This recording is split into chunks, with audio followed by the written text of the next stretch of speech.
Hi everyone, welcome to Happynewkidslearning. Today we'll be learning about Indian national flag.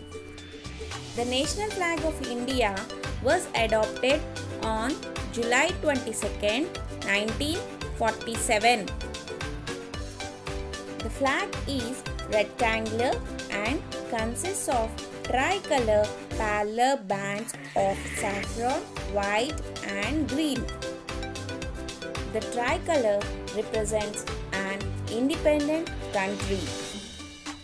The saffron band represents sacrifice and courage. The white band represents peace and truth.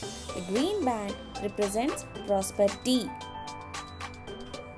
The center of a national flag consists of blue chakra called as the Ashoka chakra with 24 stripes.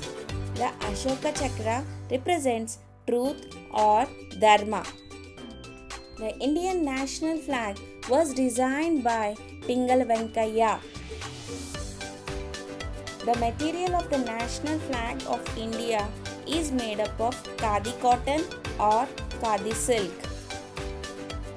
The national flag unites the diverse cultures of different religions in one thread of brotherhood.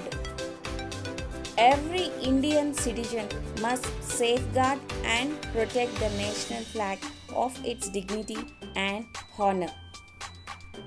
Hope you enjoyed with me, kids. See you soon.